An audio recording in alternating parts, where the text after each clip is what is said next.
Puji Tuhan, kita masuki satu minggu ini dengan hari yang baru dan semangat yang baru. Marilah kita lanjutkan pembacaan firman Tuhan dari kitab Daniel 4 ayat 1 sampai 37. Saya bacakan sampai ayat 19. Demikian firman Tuhan.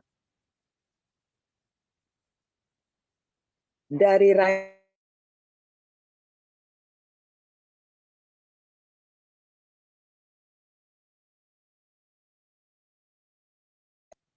bertambah-tambahlah kiranya kesejahteraanmu.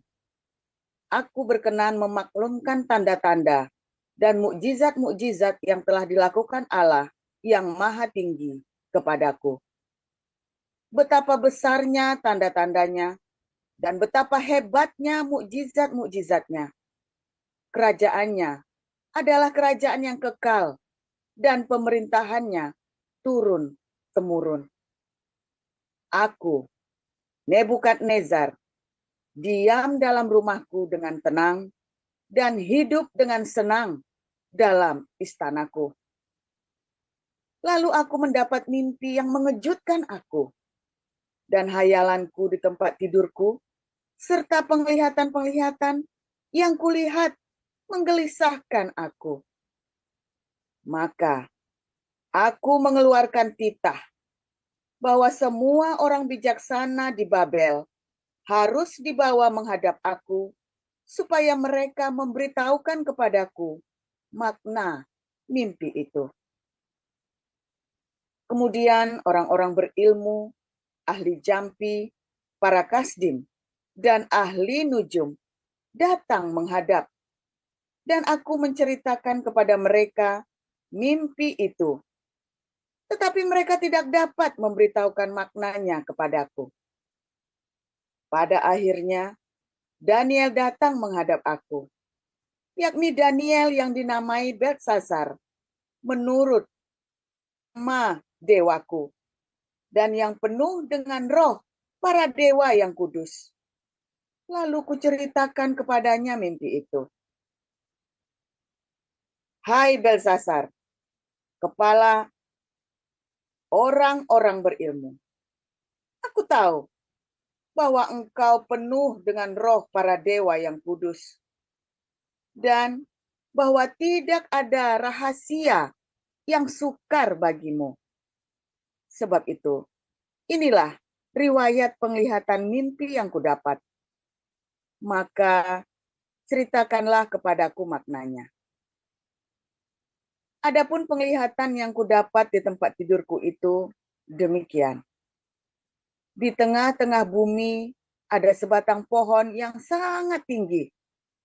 Pohon itu bertambah besar dan kuat, tingginya sampai ke langit, dan dapat dilihat sampai ke ujung seluruh bumi. Daun-daunnya indah, buahnya berlimpah-limpah. Padanya di bawahnya binatang-binatang di padang mencari tempat bernaung, dan di dahan-dahannya bersarang burung-burung di udara, dan segala makhluk mendapat makanan daripadanya. Kemudian dalam penglihatan yang kudapat di tempat tidurku itu, tampak seorang penjaga, seorang kudus, turun dari langit. Ia berseru dengan nyaring. Demikian katanya. Tebanglah pohon itu, dan potonglah dahan-dahannya. Gugurkanlah daun-daunnya, dan hamburkanlah buah-buahnya. Biarlah binatang-binatang lari dari bawahnya, dan burung-burung dari dahan-dahannya. Tetapi biarkanlah tunggulnya tinggal di dalam tanah, terikat dengan rantai dari besi dan tembaga. Di rumput muda di padang, biarlah ia dibasahi dengan embun dari langit, dan bersama-sama dengan binatang-binatang mendapat bagiannya dari rumput di bumi. Biarlah hati manusianya berubah dan diberikan kepadanya hati binatang. Demikianlah berlaku atasnya sampai 7 masa berlalu.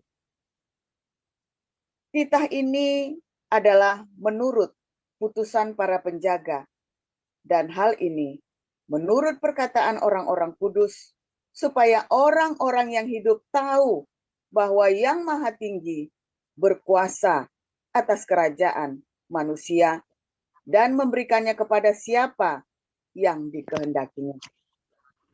Bahkan orang yang paling kecil sekalipun dapat diangkatnya untuk kedudukan itu. Itulah mimpi yang telah kudapat. Aku, Raja Nebukadnezar. Sekarang engkau, Belsasar, katakanlah kepadaku maknanya. Sebab semua orang bijaksana dari kerajaanku tidak dapat memberitahukan maknanya kepadaku. Tetapi engkaulah yang sanggup, karena engkau penuh dengan roh para dewa yang kudus. Lalu berdirilah Daniel yang namanya Belsasar. Tercengang beberapa saat. Pikiran-pikirannya menggelisahkan dia. Berkatalah raja, Belsasar, janganlah mimpi dan maknanya itu menggelisahkan engkau. Belsasar menjawab, Tuanku, biarlah mimpi itu tertimpa atas musuh tuanku, dan maknanya atas seteru tuanku. Demikian. Silakan Bu Salma. Baik, saya lanjutkan ayat yang 20. Pohon yang tuanku lihat itu, yang bertambah besar dan kuat, yang tingginya sampai ke langit dan yang terlihat sampai ke seluruh bumi, yang daun-daunnya indah dan buahnya berlimpah-limpah, dan padanya ada makanan bagi semua yang hidup, yang di bawahnya ada binatang-binatang di padang, dan di dahan-dahannya bersarang burung-burung di udara.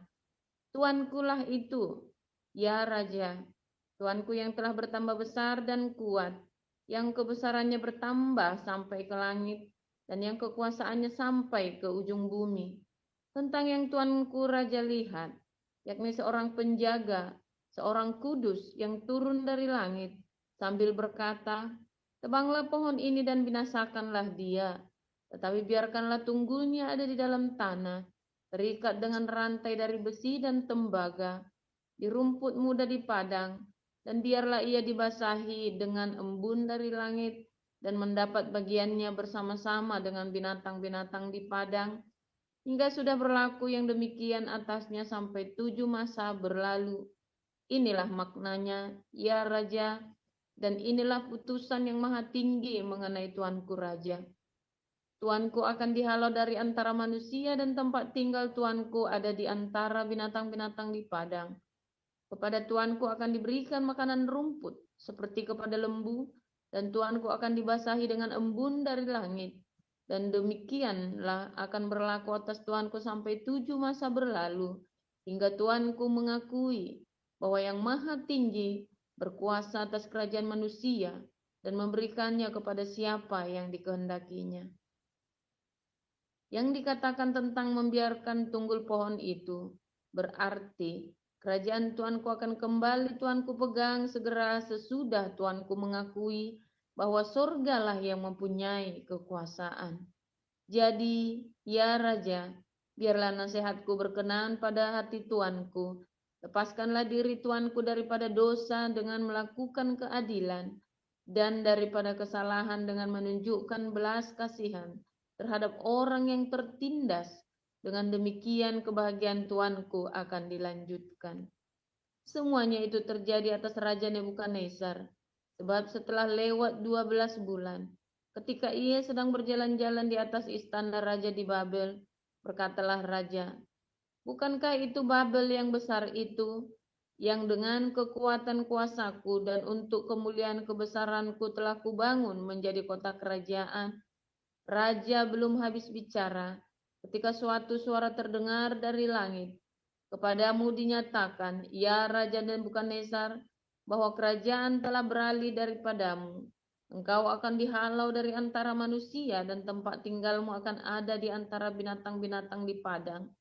Kepadamu akan diberikan makanan rumput seperti kepada lembu, dan demikianlah akan berlaku atasmu sampai 7 masa berlalu, hingga engkau mengakui bahwa yang maha tinggi berkuasa atas kerajaan manusia dan memberikannya kepada siapa yang dikehendakinya. Pada saat itu juga terlaksanalah perkataan itu atas Nebukadnezar, dan ia dihalau dari antara manusia dan makan rumput seperti lembu, dan tubuhnya basah oleh embun dari langit, sampai rambutnya menjadi panjang seperti bulu burung Raja Wali, dan kukunya seperti kuku burung. Tetapi setelah lewat waktu yang ditentukan, aku, Nebukadnezar, menengadah ke langit, dan akal budiku kembali lagi kepadaku. Lalu aku memuji yang maha tinggi, dan membesarkan, dan memuliakan yang hidup kekal itu, karena kekuasaannya ialah kekuasaan yang kekal, dan kerajaannya turun-temurun. Semua penduduk bumi dianggap remeh. Ia berbuat menurut kehendaknya terhadap bala tentara langit dan penduduk bumi, dan tidak ada seorang pun yang dapat menolak tangannya dengan berkata kepadanya, "Apa yang kau buat?" Pada waktu akal budiku kembali kepadaku, kembalilah juga kepadaku kebesaran dan kemuliaanku untuk kemasyhuran kerajaanku. Para menteriku dan para pembesarku menjemput aku lagi. Aku dikembalikan kepada kerajaanku, bahkan kemuliaan yang lebih dari dahulu diberikan kepadaku.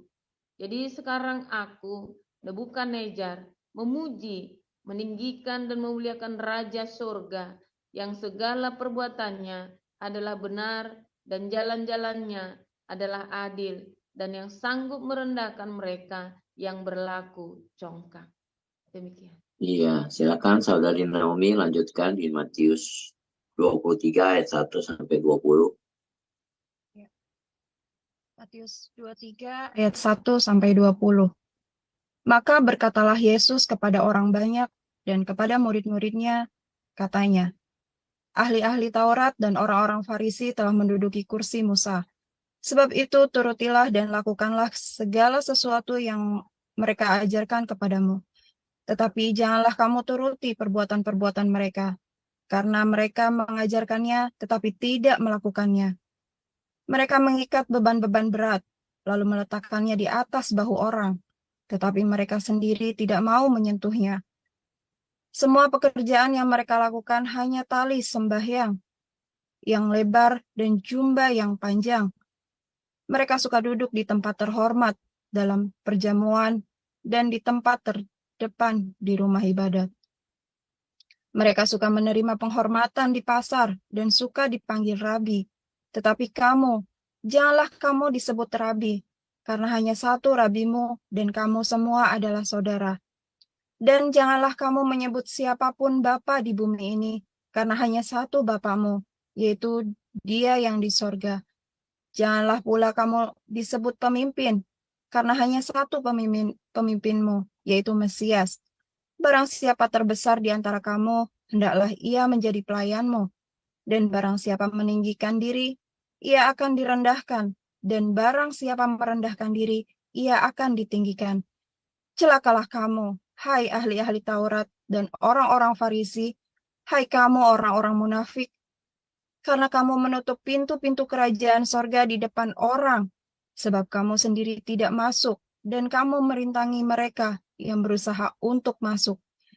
Celakalah kamu, hai ahli-ahli Taurat dan orang-orang Farisi, hai kamu orang-orang munafik, sebab kamu menelan rumah janda-janda sedang kamu mengelabui mengelabui mata orang dengan doa yang panjang-panjang.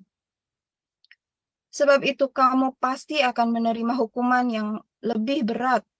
Celakalah kamu, hai ahli-ahli Taurat dan orang-orang Farisi, hai kamu orang-orang munafik, sebab kamu mengarungi lautan dan menjelajah daratan untuk mentobatkan satu orang saja menjadi penganut agamamu, dan sesudah ia bertobat, kamu menjadikan dia orang neraka. yang 2 kali lebih jahat daripada kamu sendiri. Celakalah kamu, hai pemimpin-pemimpin buta, yang berkata, bersumpah demi bait suci. Sumpah itu tidak sah, tetapi bersumpah demi emas bait suci. Sumpah itu mengikat. Hai kamu orang-orang bodoh dan orang-orang buta, apakah yang lebih penting? Emas atau bait suci yang menguduskan emas itu? Bersumpah demi mezbah. Sumpah itu tidak sah, tetapi bersumpah demi persembahan yang ada di atasnya. Sumpah itu mengikat. Hai kamu orang-orang buta, apakah yang lebih penting? Persembahan atau mezbah yang menguduskan persembahan itu? Karena itu, barang siapa bersumpah demi mezbah, ia bersumpah demi mezbah dan juga demi segala sesuatu yang terletak di atasnya. Demikian. Ya, silakan Pak Mulya untuk melanjutkan. Dan barang siapa bersumpah demi bait suci, ia bersumpah demi bait suci, dan juga demi dia yang diam di situ. Dan barang siapa bersumpah demi sorga, ia bersumpah demi takhta Allah, dan juga demi dia yang bersemayam di atasnya. Celakalah kamu, hai ahli Taurat dan orang-orang Farisi. Hai kamu orang-orang munafik, sebab per 10 hari dari Selasi, adas manis dan jintan kamu bayar. Tetapi yang terpenting dalam hukum Taurat kamu abaikan, yaitu keadilan dan belas kasihan dan kesetiaan. Yang satu harus dilakukan dan yang lain jangan diabaikan. Hai kamu pemimpin buta, nyamuk kamu tapiskan dari dalam minumanmu, tetapi unta yang di dalamnya kamu telan. Celakalah kamu, hai ahli Taurat dan orang-orang Farisi. Hai kamu orang-orang munafik, sebab cawan dan pinggan kamu bersihkan sebelah luarnya, tetapi sebelah dalamnya penuh rampasan dan kerakusan. Hai orang Farisi yang buta, bersihkanlah dahulu sebelah dalam cawan itu, maka sebelah luarnya juga akan bersih. Celakalah kamu, hai ahli Taurat dan orang-orang Farisi. Hai kamu orang-orang munafik, sebab kamu sama seperti kuburan yang dilabur putih, yang sebelah luarnya memang bersih tampaknya, tetapi yang sebelah dalamnya penuh tulang belulang dan pelbagai jenis kotoran. Demikian jugalah kamu, di sebelah luar kamu tampaknya benar di mata orang, tetapi di sebelah dalam kamu penuh kemunafikan dan kedurjanaan. Celakalah kamu, hai ahli Taurat dan orang-orang Farisi. Hai kamu orang-orang munafik, sebab kamu membangun makam nabi-nabi dan memperindah tubuh orang-orang saleh. Dan berkata, jika kami hidup di zaman nenek moyang kita, tentulah kami tidak ikut dengan mereka dalam pembunuhan nabi-nabi itu. Tetapi dengan demikian, kamu bersaksi terhadap diri kamu sendiri, bahwa kamu adalah keturunan pembunuh nabi-nabi itu. Jadi, penuhilah juga takaran nenek moyangmu. Hai kamu ular-ular, hai kamu keturunan ular beludak. Bagaimanakah mungkin kamu dapat meluputkan diri dari hukuman neraka? Sebab itu, lihatlah, aku mengutus kepadamu nabi-nabi, orang-orang bijaksana dan ahli-ahli Taurat. Separuh di antara mereka akan kamu bunuh, dan kamu salibkan. Yang lain akan kamu sesah di rumah-rumah ibadatmu, dan kamu aniaya dari kota ke kota, supaya kamu menanggung akibat penumpahan darah orang-orang yang tidak bersalah, mulai dari Habel, orang benar itu, sampai kepada Zakaria, anak Berekia, yang kamu bunuh di antara tempat kudus dan mezbah. Aku berkata kepadamu, sesungguhnya semua ini akan ditanggungkan angkatan ini. Yerusalem, Yerusalem, engkau yang membunuh nabi-nabi dan melempari dengan batu orang-orang yang diutus kepadamu. Berkali-kali aku rindu mengumpulkan anak-anakmu, sama seperti induk ayam mengumpulkan anak-anaknya di bawah sayapnya, tetapi kamu tidak mau. Lihatlah, rumahmu ini akan ditinggalkan dan menjadi sunyi. Dan aku berkata kepadamu, mulai sekarang kamu tidak akan melihat aku lagi, hingga kamu berkata, diberkatilah dia yang datang dalam nama Tuhan. Demikian. Iya, terima kasih untuk para lektor, Ibu Neliana, Ibu Sarma, Saudari Naomi, dan Pak Mulya. Kita akan mendengarkan renungan firman Tuhan hari ini dengan judul Nebukadnezar. Silakan Pastor Paul. Iya, tolong ditampilkan tadi ayat 3 ya, ayat 12 ya. Ayat 12.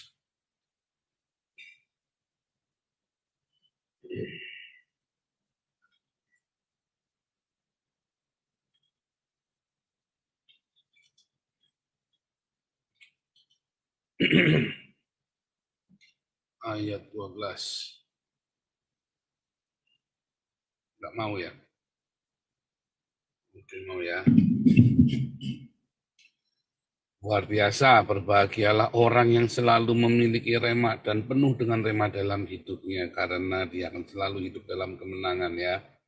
Tentu saja saudara ya, orang kalau hidupnya dengan rema itu tenang, aman, pokoknya smooth gitu ya. Saudara tahu saya orang yang temper ya, tapi ketika saya memiliki rema, ya, kenapa tempernya itu bisa hilang? Kenapa gerusa-gerusunya bisa hilang?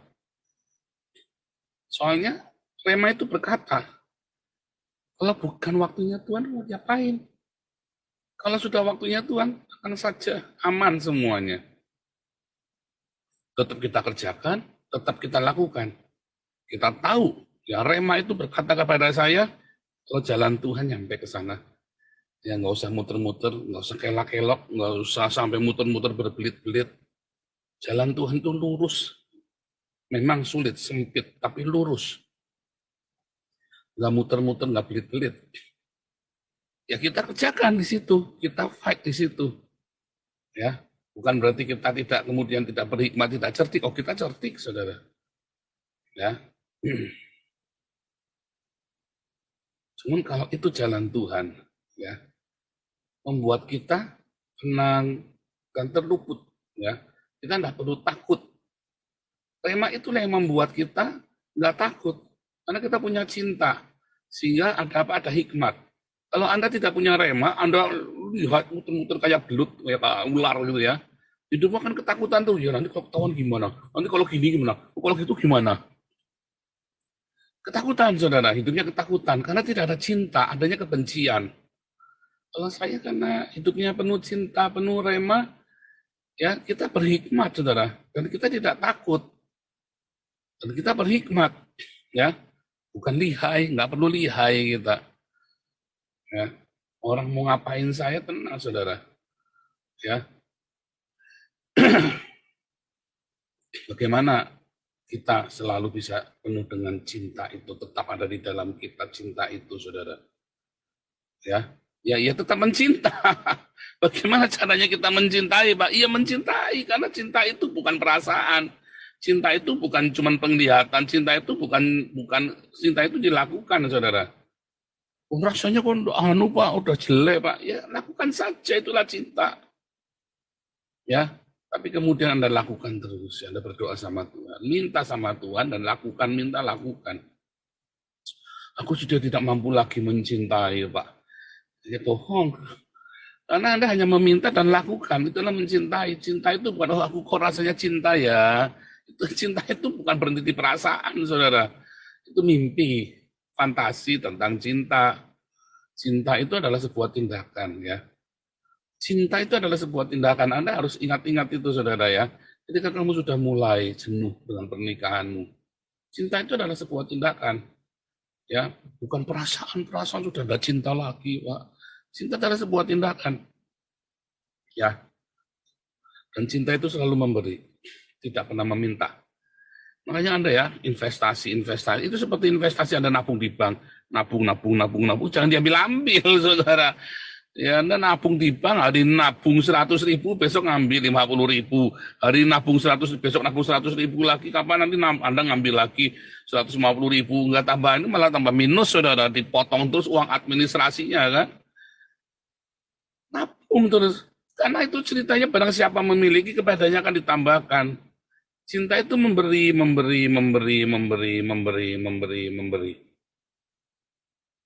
Kalau Anda sudah melimpah dengan cinta, setiap logos yang Anda baca kan jadi rema, saudara. Simpel ya, simpel banget, saudara. Nah, dan orang-orang yang sudah penuh dengan rema nggak akan takut, saudara, untuk di framing. Kayak saya kan enak, saudara. Orang mau bilang saya sombong, orang mau bilang saya suka pamer, megalomania, orang bilang saya ini, bilang saya itu. Emang gue pikirin, Mantap hatinya, saudara. Langkahnya mantap, karena saya punya rema, saya tahu Tuhan mau pimpin kemana, saya tahu apa yang saya ucapkan dipimpin oleh Roh Kudus. Orang boleh framing kita, saudara, nggak mempan. Ya, orang boleh ngomong apa saja, nggak mempan, kita jalan mantap. Tak. Enak kan kalau orang hidupnya penuh dengan kebebasan, kemerdekaan. Kayak saya ini merdeka hidupnya, enak, saudara.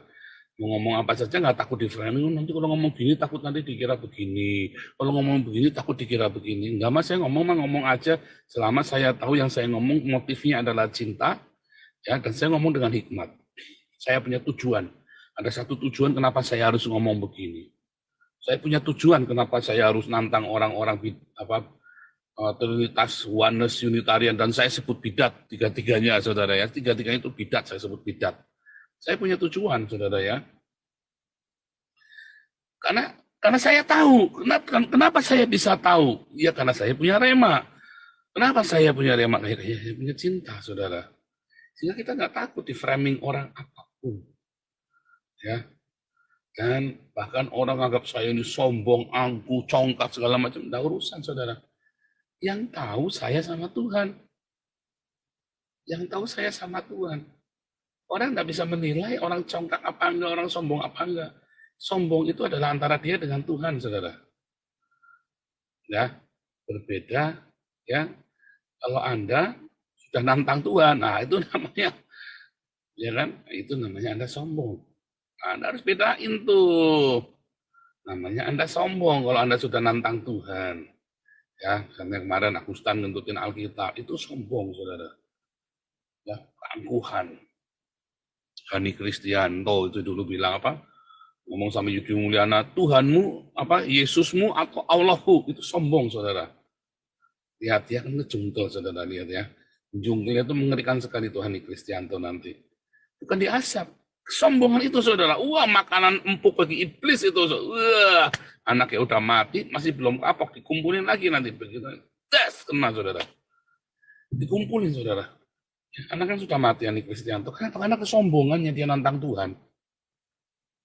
Bukan Tuhan mengasap. Siapa yang mengasap? Iblis. Kegelapan itu nyamber, saudara. Karena begitu Anda menyombongkan diri, Anda keluar dari sebuah lingkaran perlindungan ilahi. Ya, terus Anda nongol, nyerongat, saudara. Nyerongat, kelihatan. Itu kan langsung ada 7 miliar manusia di muka bumi ini, saudara ya. Semuanya asal datar-datar saja, ya kan? Enggak nyerongat, saudara. Tapi ini Hani Kristianto nyerongat, Irina Handono nyerongat. Siapa lagi itu?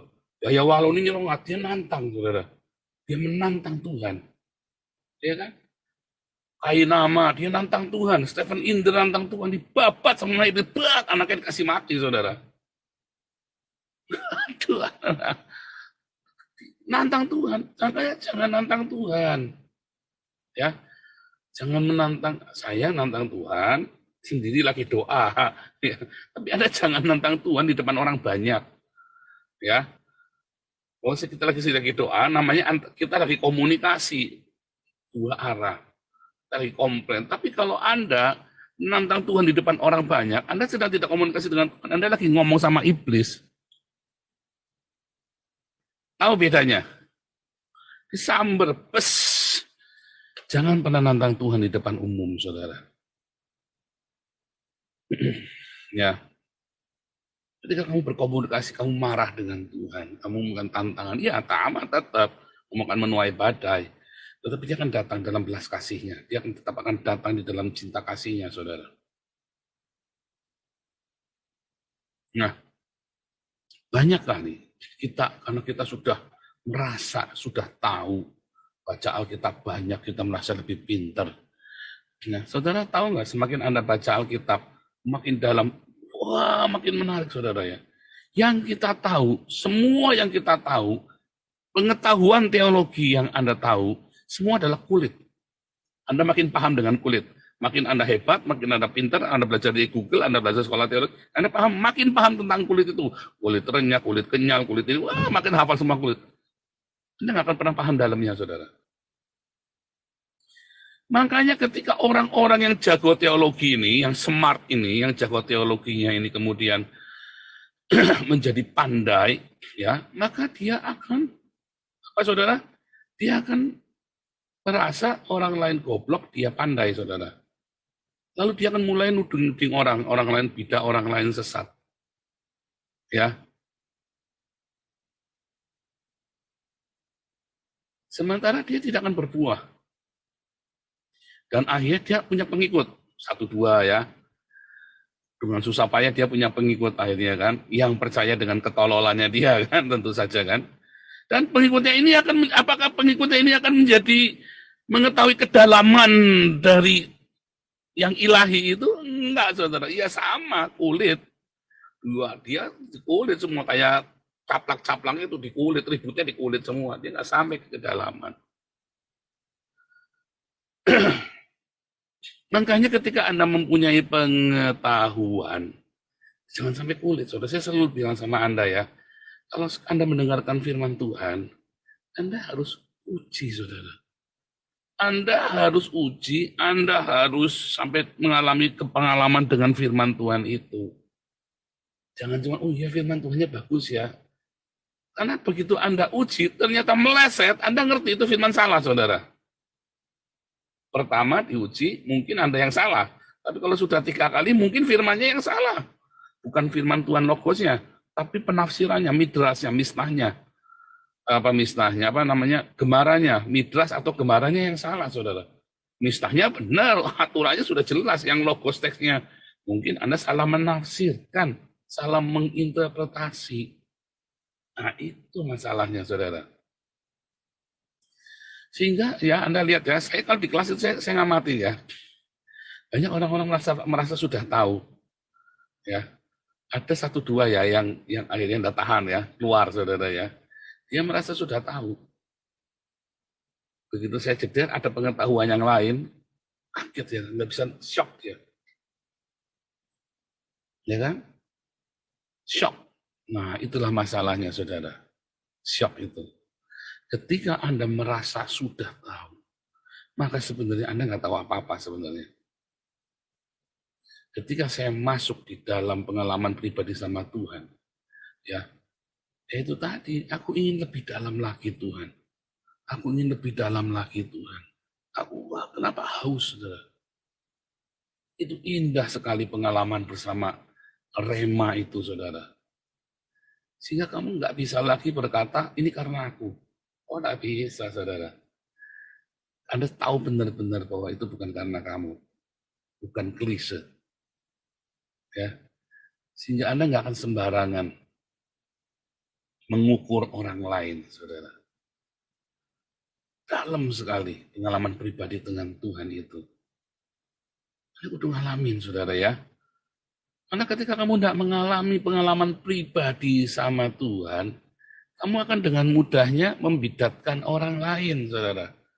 Kamu akan dengan mudahnya menganggap orang lain sesat dengan serampangan. Tanpa pengetahuan, sementara kamu tidak akan berbuah. Kamu akan debat teologi, ya debat kusir sama orang tuamu, kayak saya dulu ya. Saya debat kusir sama ayah saya, sampai jam 3 pagi, jam 4 pagi, suaranya banter. Saya kan banter suaranya, saudara ya. Dari kecil saya sudah banter. Ya. Wah, debat dengan sengit sekali, saudara ya.